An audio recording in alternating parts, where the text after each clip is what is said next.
Hi hello friends, night 7 o'clockலேருந்து midnight 1 o'clock வரைக்குமான video பார்க்கலாம் வாங்க. என்னென்னா இன்றைக்கி வந்து ட்ரெஸ்ஸை வாஷ் பண்ணி போட்டிருந்தேன். அதை நான் மறந்தே போயிட்டேன். 7 o'clock ஆயிடுச்சு, இப்போ வரைக்குமே எனக்கு ஞாபகம் இல்லாமல் நான் மறந்துட்டேன். இடி இடிக்கிற சத்தம் கேட்டுச்சா, சரி மழை வருதா அப்படின்னு சொல்லிட்டு வெளியே வந்து பார்த்தா மழை வருது.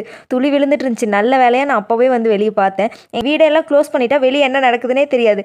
நான் அதை கவனிக்காமல் இருந்திருந்தேன். இன்றைக்கி சரியான ஆப்பு தான் எனக்கு.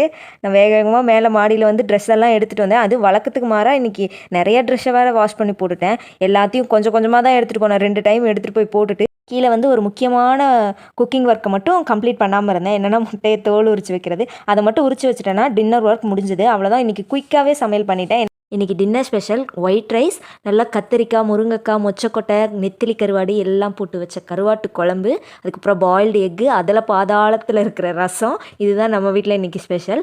இதெல்லாம் சாப்பிட்றதுக்கு தலைவர் எத்தனை மணிக்கு வருவாருன்னு சொல்லி வெயிட் பண்ணி நான் டயர்ட் ஆகிட்டேன். அதனால் சரி அம்மா வீட்டுக்கு போகலாம், அவர் வரத்துக்கு டைம் ஆகும்ல அப்படின்னு சொல்லிட்டு போகலான்னு போகும்போது தான் சரி அப்பாவுக்கு கருவாட்டு குழம்பு ரொம்ப பிடிக்குமா, அதனால் கொண்டு போகலான்னு அதுவும் பேக் பண்ணிவிட்டு வீட்டுக்கு போனால் நமக்கு ஒரு செம்மையான சர்ப்ரைஸ். என்னென்னா நம்மளோட ஃபேவரட் ஐட்டம் குண்டாவில் கொதித்து கொண்டிருக்கிறது. என்னன்னா சீம்பால் தான் செஞ்சுருந்தாங்க.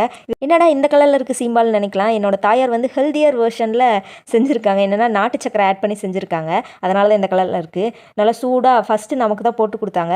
வெளியே பராக் பார்த்துட்டே உட்காந்து சாப்பிட்டுட்டு வெயிட் பண்ணிட்டு இருந்தேன். அவர் வருவார்னு வரவே இல்லை. சரி கொஞ்ச நேரம் தூங்கலான்னு தூங்கிட்டேன். திடீர்னு பார்த்தா ஃபோன் பண்ணார். நான் கிளம்பிட்டமா, வந்துட்டுருக்கேன், நீ வெளியே வந்து நில்லை, எல்லோரும் தூங்கிட்டு இருக்காங்களா, ஏன் டிஸ்டர்ப் பண்ணும் அப்படின்னு சொன்னார். சரி எந்திரிச்சு பார்த்தா 12:20 ஆகுது. நானும் சாப்பிடவும் இல்லை. சரியா எப்பயுமே ஒன்றா சாப்பிட்றதா பழக்கமா, நானும் படுத்து தூங்கிட்டேன். அப்புறம் அவர் வர்றாரு. நடு வீதியே அப்படியே ஒரு மாதிரி அமைதியாக இருக்குது. தலைவர் வந்து நிற்கிறாரு. அப்புறம் 2 பேரும் சேர்ந்து வீட்டுக்கு வந்துட்டோம். அவர் குளிக்க போயிட்டாரு. நானும் தாரா தூக்கத்தில் உட்காந்துட்டே இருந்தேன். சரி உட்காந்துட்டே இருந்தேன் வேலைக்காகன்னு சொல்லிட்டு சாப்பாடெலாம் எடுத்து வச்சுட்டு டைமை பார்த்தா 12:40 ஆயிடுச்சு. இவ்வளோ நேரம் நானும் சாப்பிடாம இருக்கணும்னு அவர் நினைக்கவே மாட்டார். சாப்பிட சொல்லிடுவார். நானும் அவர் அங்கே சாப்பிட சொல்லிடுவேன்.